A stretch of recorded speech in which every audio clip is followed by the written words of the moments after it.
الشيطان الرجيم بسم الله الرحمن الرحيم ومن أحياها فكأنما أحيا الناس جميعا وقال رسول الله صلى الله تعالى عليه وسلم خير الناس من ينفع الناس سبحان ربك رب العزة عما يصفون وسلام على المرسلين والحمد لله رب العالمين مولاي صل وسلم دائما أبدا على حبيبك خير الخلق كلهم هو الحبيب الذي ترجى شفاعته في كل هول من الأهوال مقتحمين. حضرات محترم، برادران عزیز، اللہ رب العزت کو اپنی مخلوق سے بہت ہی زیادہ پیار ہے، اور مخلوق خدا میں سے اللہ کے نزدیک محبوب وہ ہے جو اللہ کی مخلوق کے ساتھ حسن سلوک کرنے والا ہے اور خلق خدا کا خیال رکھنے والا ہے. جناب رسول کریم صلی اللہ علیہ وسلم سے حضرات صحابہ نے عرض کیا من خیر الناس فینا یا رسول اللہ، اللہ کی نبی ہم میں سے سب سے بہتر کون ہے، سب سے اچھا کون ہے؟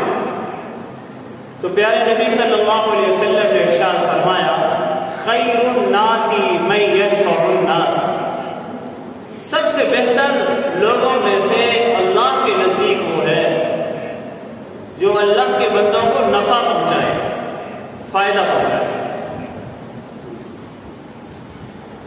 خلق خدا میں سے ایک انسان اور ایک جان کے بچا لینے کو اللہ نے پوری انسانیت کے بچانے کے برابر قرار دیا.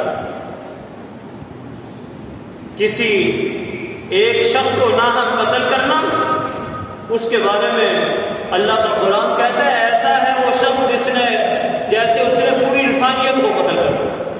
من قتل نفسا بغیر نفس او فساد فی الارض فکأنما قتل الناس جميعا، جس نے ناحق کسی کو قتل کیا ہے وہ ایک آدمی کو قتل کرنے والا نہیں ہے، اس کو عذاب، اس کو سزا ایسی ملے گی جیسے پوری انسانیت کو قتل کرنے والے کو ملے گی. ومن احیاها فکأنما احیا الناس جميعا، اور جس نے کسی ایک شخص کی جان بچا لی، کسی خلق خدا میں سے ایک پر رحم کھا لیا، اللہ پاک اس کے ساتھ ایسا معاملہ کریں گے جیسے اس نے پوری انسانیت کے ساتھ رحم کھایا ہو، پوری انسانیت کی جان بچائی. اور خلق خدا میں تو عرض کروں کہ صرف انسان شامل نہیں ہے، بلکہ وہ مخلوق جس کو آپ ارذل ترین مخلوق کہتے ہیں، کتا، کتے کے بھی مؤنث کتیا، اگر کتیا کے ساتھ بھی اور اس کے بچوں کے ساتھ بھی کوئی رحم کرے تو یقین جانے اللہ کو ایسے شخص پر بھی پیارا ہے.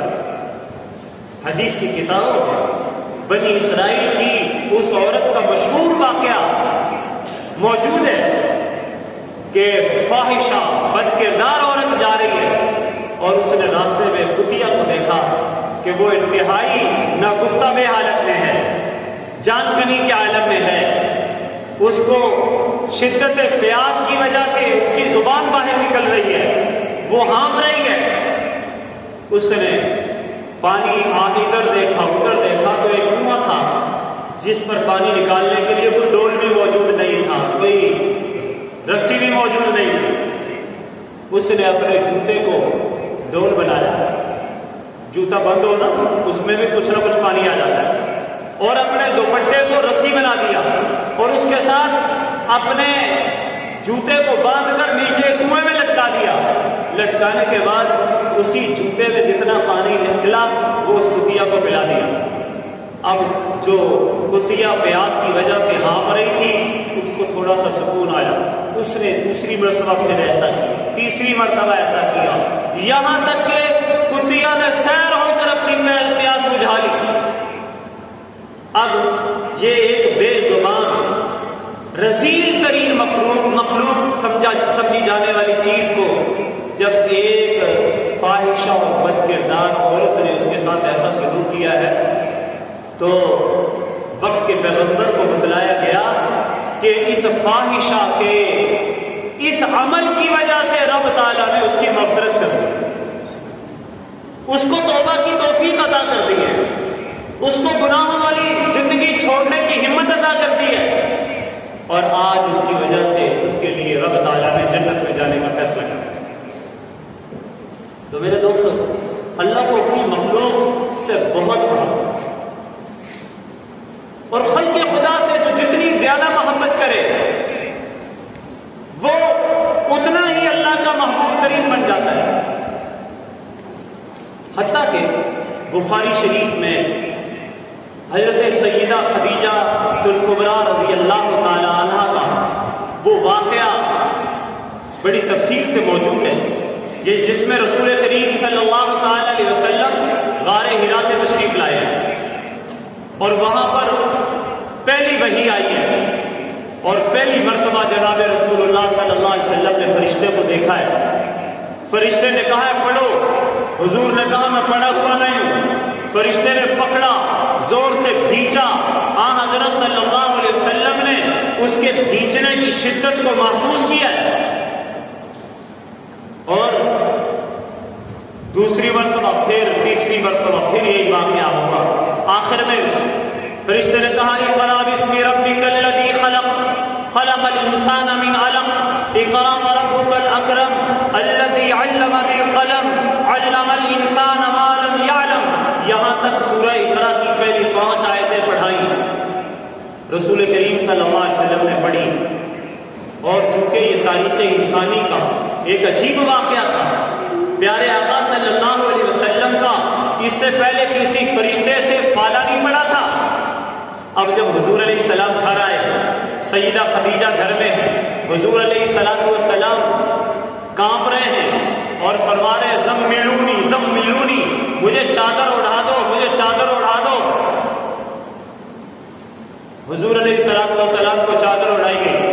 حضرت خدیجہ الکبریٰ رضی اللہ تعالی عنہ جو حضور علیہ السلام کی پہلی بیوی ہے، اور حضور علیہ السلام نے جب تک یہ نکاح میں رہی کوئی دوسرا نکاح نہیں کیا، ان سے حضور علیہ السلام کی اولاد ہے۔ تو حضرت خدیجہ نے پوچھا میرے تاجدار آج کیوں اتنے پریشان ہیں، کیوں کب کبھی کی یہ حالت ہے؟ وَأَخْبَرَهَا الْخَبَرُ، بخاری کہتے ہیں حضور علیہ السلام نے پورا واقعہ بیان کر دیا۔ خدیجہ میں عبادت کے لیے غار حرا جایا کرتا تھا، اللہ کی عبادت کیا کرتا تھا، تنہائی کا موقع مل جایا کرتا تھا، وہاں سے کعبۃ اللہ کو دیکھتا تھا، اپنے رب سے لو لگاتا تھا، اللہ اللہ کا ذکر کرتا تھا۔ لیکن آج میرے ساتھ عجیب واقعہ پیش آیا کہ میرے پاس ایک ایسا آدمی آیا جس کو میں نے پہلے کبھی نہیں دیکھا تھا، بڑا وجیح، بڑا نورانی، بڑی اچھی صورت، اچھی سیرت، اچھے کردار والا اور بڑا توانا طاقتور۔ جی اس نے مجھے یہ کہا، پورا واقعہ سنایا، 3 مرتبہ پکڑا، 3 مرتبہ کھینچا، پھر فرمایا پڑھو۔ میں پہلی مرتبہ بھی کہا میں پڑھا ہوا نہیں ہوں، دوسری مرتبہ بھی میں نے کہا میں پڑھا ہوا نہیں ہوں، تیسری مرتبہ بھی میں نے یہی کہا۔ آخر جب تیسری مرتبہ اس نے مجھے چھوڑا، پھر اس نے پوری یہ آیتیں پڑھ کے سنائی، اقرأ باسم ربک الذی خلق، پڑھو اپنے اس پروردگار کے نام سے جس نے تمہیں پیدا کیا، خلق الانسان من علق، انسان کو جمے ہوئے خون سے پیدا کیا، اقرأ وربک الاکرم، پڑھو اور آپ کا رب بڑا عزتوں والا ہے، الذی علم بالقلم، جس نے انسان کو قلم کے ذریعے سکھایا ہے، علم الانسان ما لم یعلم، جس نے انسان کو وہ علم عطا کیا جو انسان کے پاس پہلے نہیں تھا۔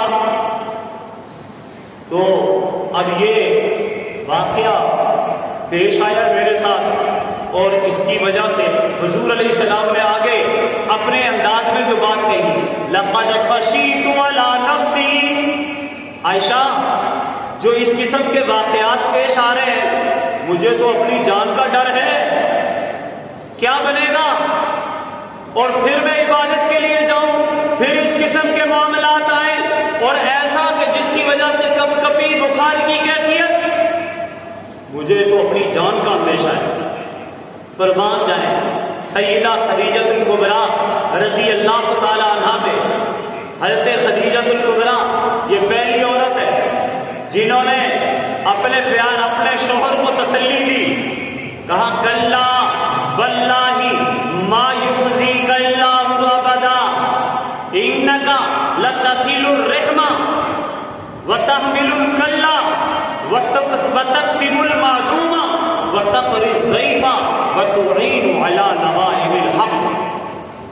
حضرت عائشہ خدیجہ نے 5 جملے ارشاد فرمائے، کہا ہرگز نہیں، حضور نے کہا مجھے اپنی جان کا ڈر ہے، حضرت خدیجہ کیا کہتی ہیں، نہیں نہیں میرے تاجدار ہرگز نہیں، واللہ اللہ کی قسم، ما یخزیک اللہ ابدا، اللہ آپ کا رب ہے اور آپ کا رب اللہ آپ کو رسوا نہیں کرے گا۔ کیوں نہیں رسوا کرے گا؟ حضرت خدیجہ نے وہاں یہ نہیں کہا آپ چلا کاٹنے کے لیے چلے جاتے ہیں، آپ تسبیحاں کرتے ہیں، آپ ذکر کرتے ہیں، آپ لمبے چوڑے نفل پڑھتے ہیں، آپ قرآن کی تلاوت کرتے ہیں، آپ بڑی دعائیں کرتے ہیں، آپ سجدے میں پڑے رہتے ہیں، راتوں کو تہجد پڑھتے ہیں، دن کے وقت اللہ اللہ کرتے ہیں، دن کا روزہ ہوتا ہے، رات کو اللہ کا ہاں قیام ہوتا ہے، نہیں نہیں نہیں۔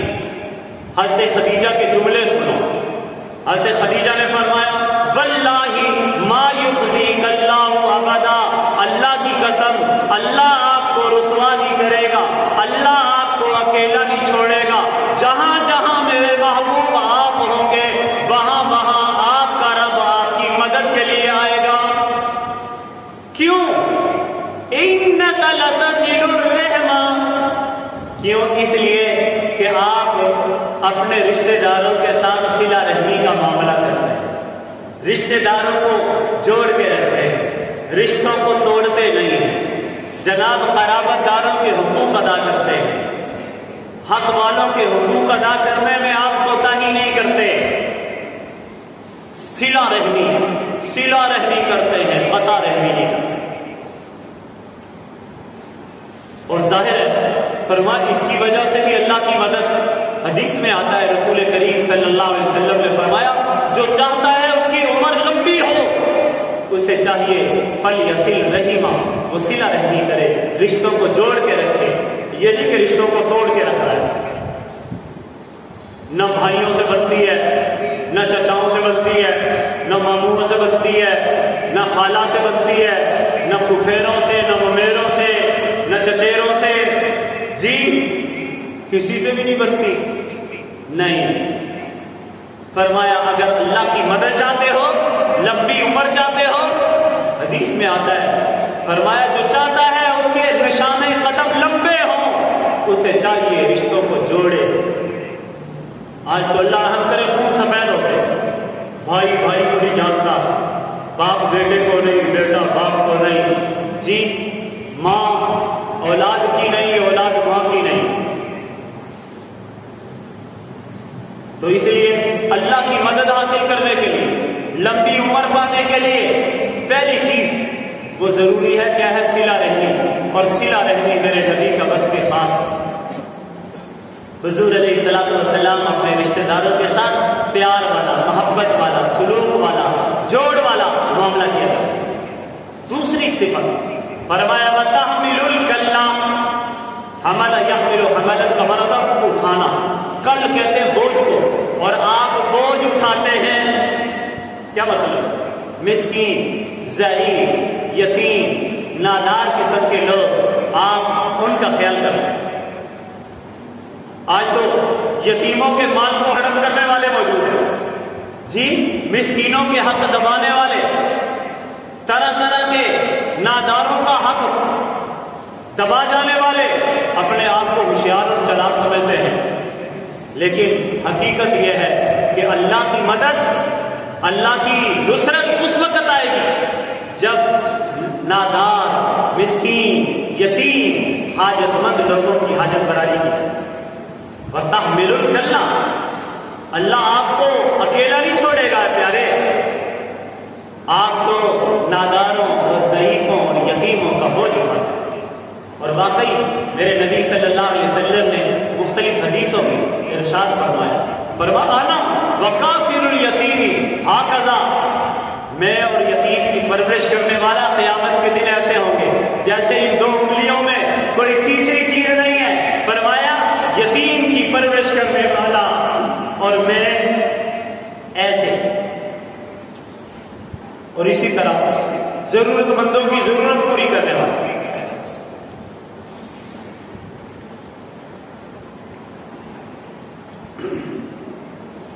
فرمایا وَتَحْمِلُ الْكَلَّةَ، ضرورت مندوں کی ضرورت پوری کرنے والا، وہ بھی اللہ کے نبی صلی اللہ علیہ وسلم نے اس کے لیے فضائل بیان کی۔ من نفس مؤمن قربة نفس اللہ قربة من قرب یوم القیامہ، جو اپنے کسی مسلمان مصیبت زدہ پریشان حال کی ایک مصیبت دور کر دے گا، کل قیامت کے دن اللہ آخرت کی بڑی مصیبتوں میں سے ایک بڑی مصیبت اس سے دور کر دے گا۔ تو اماں خدیجہ نے کیا کہا؟ وَتَحْمِلُ الْكَلَّةَ، آپ یتیموں، مسکینوں، بیواؤں کا خیال کرتے ہیں۔ آگے وَتَكْسِبُ الْمَعْدُومَ، اور آپ معدوموں کو، جن کے پاس کچھ کمانے کے لیے نہ ہو، آپ تو خود کما کر ان کو دے دیتے ہیں۔ چنانچہ رسول کریم صلی اللہ تعالی علیہ وسلم اگر اپنے پاس کچھ نہیں ہوتا تھا تو حاجت مندوں کو کسی سے قرض لے کر دے دیتے۔ حضرت عمر کہتے ہیں میں بھی حضور کے پاس بیٹھا تھا، ایک انصاری بھی حضور کے پاس بیٹھا تھا، ایک آدمی آ گیا، آ کے کہنے لگا اللہ کے نبی آپ مجھے کچھ عطا کیجئے۔ حضور علیہ السلام نے فرمایا اس وقت تو میرے پاس کچھ نہیں ہے، اس طرح کرو کسی سے جا کے کچھ خرید لو اور اس کے پیسے کہہ دینا، اگر غلہ خریدا ہے، چاول خریدے ہیں، دالیں خریدی ہیں تو جا کے خرید لو اور کہہ دینا پیسے محمد سے لے لو، پیسے میں دے دوں گا۔ حضرت عمر رضی اللہ تعالیٰ کو بیٹھے تھے تو عمر رضی اللہ عنہ کہنے لگے اللہ کے نبی آپ کو اللہ نے اس بات کو تو مکلف ہی نہیں بنایا، اگر ہے تو دے دیتے، اگر نہیں ہے تو بوجھ اپنے سر اٹھانے کی کیا ضرورت ہے۔ حضور علیہ السلام کے چہرے پر ناگواری کے اثرات آئے، ناراضی اور پاس ہی جو انصاری بیٹھا تھا اس نے کہا اللہ کے نبی انفق ولا تخش من ذی العرش اقلالا، آپ خرچ کرتے رہیے، عرش والے سے تنگی سے نہ ڈریے۔ حضور علیہ السلام خوش ہو گئے انصاری کی بات سن کے، فرمایا ہاکذا امرنی ربی، میرے رب نے مجھے اسی کا حکم دیا۔ تو حضور علیہ السلام اپنے پاس کچھ نہیں ہے پھر بھی وہ دوسروں کو لے کے دے رہے ہیں، دوسروں سے کو قرض لے کے دے رہے ہیں۔ اللہ کے نبی صلی اللہ علیہ وسلم ایسا معدوموں کا، ناداروں کا خیال کرنے والا۔ تو حضرت خدیجہ نے کیا کہا؟ وَتَكْسِبُ الْمَعْدُومَ، جن کے پاس کچھ نہیں، معدوم سے کہتے ہیں من لَيْسَ لَهُ شَيْءٌ، جس کے پاس کچھ بھی نہ ہو، فرمایا آپ ان کو کما کر دیتے ہیں۔ اور آگے وَتَقْرِ الضَّيْفَ، اور مہمانوں کی مہمان نوازی کرتے ہیں۔ یہ نہیں ہے کہ بعض لوگوں کی عادت ہوتی ہے مہمان آ جائے گا تو وہ راستہ بدل کے دوسری طرف سے نکل جاتا ہے جی، وہ بلکہ میں نے ایک دوست کو سنا وہ دوسرے کو کہہ رہا تھا یار جدو آنا ہوئے نا 10 دن فون کر دیں تاکہ میں پہلے ہی آسے پاسے ہو جاؤں جی، اس سے بھی کچھ خطرہ ہے۔ حالانکہ مہمان اللہ کی رحمت ہے، اور حضور علیہ السلام تو اپنے گھر میں فرمایا، حضور علیہ السلام پر کبھی بخاری کی روایت ہے، کبھی حضور علیہ السلام نے ایک ہی وقت میں، ایک دن میں، کبھی روٹی اور گوشت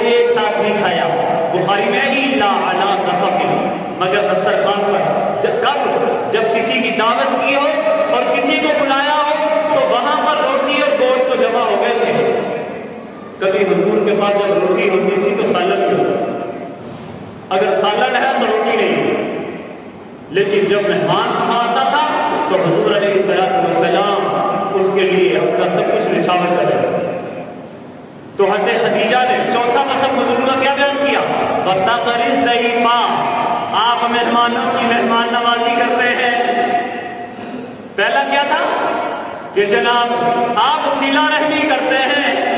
دوسرا تحمل الکلہ, ناداروں کو بوجھ, ناداروں کا وزن اٹھاتے ہیں. یتیموں مسکینوں کو آپ مدد کرتے ہیں ان کی. اور تیسرا تقسم المعدوم, جن کے پاس کچھ نہ ہو کما کر دیتے ہیں. اور چوتھی چیز تقری الضیف, مہمانوں کی مہمانی کرتے ہیں. اور آگے آخری بات وتعین علی نوائب الحق, اور آپ حق کے آنے والے حادثات میں, حوادث میں آپ لوگوں کی مدد کرتے ہیں. اب یہ نوائب سے کیا مراد ہے؟ علماء نے کہا نوائب سے مراد بعض نے کہا آفات سماوی, لوگوں پر اگر کوئی آسمانی آفت آ جائے, اللہ کی طرف سے بارشوں کی کثرت ہو جائے, لوگوں کے مکانات گر جائیں, ان کا غلہ بہ جائے, ان کے مکانات, ان کی آبادیاں ختم ہو جائیں, تو تعین علی نوائب الحق, آپ ان کے مددگار بن جاتے ہیں, آپ ان کے انصار بن جاتے ہیں, آپ ان کے نصرت کرنے والے بن جاتے ہیں حق کے کاموں. چنانچہ اور یہ بات کیسی ہے؟ ان 5 صفتوں کی وجہ سے حضرت خدیجہ کبریٰ نے قسم کھا لی ہے, واللہ لا یخزیک اللہ ابدا, قسم ہے اللہ کی, اللہ آپ کو اکیلا نہیں چھوڑے. معلوم ہوا رفاہ عامہ کے کام کرنا, خلق خدا کی مدد کرنا, یہ ایسے کام ہیں جن کی وجہ سے اللہ دنیا میں چمکا ہے. اسی لیے آج الحمدللہ دینی طبقے کو ہر موڑ پر ہمارا میڈیا بدنام کرتا ہے. کبھی کہتے ہیں رجب پسند ہے, کبھی کہتے ہیں تنہا پسند, انتہا پسند ہے, کبھی کہتے ہیں قدامت پسند ہے, کبھی کہتے ہیں زمانے کے حالات سے ان کو آگاہی نہیں ہے. جی, اور یقین جانیں جب بھی قوم پر کوئی کڑا وقت آیا ہے تو ہر اس کڑے وقت میں اس طبقے نے, دیندار طبقے نے, علماء نے, طلباء نے, ان داڑھی پگڑی والوں نے, ان مسجد مدرسے والوں نے سب سے بڑھ کر قوم کو سنبھالا ہے. آج کہاں گئے وہ ممی ڈیڈی والے, کہاں گئے وہ طرح طرح کے اپنے آپ کو قوم کے ہمدرد کہلانے والے؟ آج وہاں سیاسی پارٹیوں میں کوئی رشتے نظر نہیں آ رہے. پوری سیاسی پٹی میں بلوچستان, سندھ, پورا KPK, جنوبی پنجاب کے تمام اضلاع, کوہ سلیمان سے لے کر دریائے سندھ تک جا کر دیکھ لو. آج اگر مدد کرنے والے نظر آئیں گے تو وہاں پر مدرسے کے ملا نظر آئیں گے, وہاں مدارس کے طلباء نظر آئیں گے, وہاں انصار الاسلام کے رضاکار نظر آئیں گے, وہاں بیت السلام کے رضاکار نظر آئیں گے, وہاں پر جامعہ اسلامیہ امدادیہ فیصل آباد کے طلباء نظر آ رہے ہیں خدمت کرتے ہوئے, وہاں پر مختلف مدارس کے رضاکار نظر آ رہے ہیں. آج اگر یہ نظر آ رہا ہے تو مسجد مدرسے کا رشتہ نظر آ رہا ہے, امام اور مقتدیوں کا رشتہ نظر آ رہا ہے, مسجد اور نمازیوں کا رشتہ نظر آ رہا ہے, کلمہ طیبہ کا رشتہ نظر آ رہا ہے. وہاں پر آج جن سیاسی پارٹیوں کو ہم الیکشن کے موقع پر ووٹ دیتے ہیں وہاں کوئی نظر نہیں آ رہا, نہ وہاں یوتھیے نظر آ رہے ہیں, نہ وہاں لیگی نظر آ رہے ہیں, نہ وہاں PP والے نظر آ رہے ہیں. جی وہ تو ڈرامے کر رہے ہیں, لو جی 1 گھنٹے میں 5 ارب اکٹھا کر لیا یوتھی ٹون کے ذریعے. کیا ہے عجیب معاملہ ہے. خدا کی قسم ان مدارس والوں میں وسائل نہ ہونے کے باوجود آج وہاں پر طرح طرح سے طلباء پانی میں ڈوب ڈوب کر وہاں پر قوم کو سنبھال کے لے کے آ رہے ہیں. ابھی ٹانگ کے اندر یہ معاملہ پیش آیا کہ ایک جگہ پانی آیا اور پانی وہ چلا گیا, خوب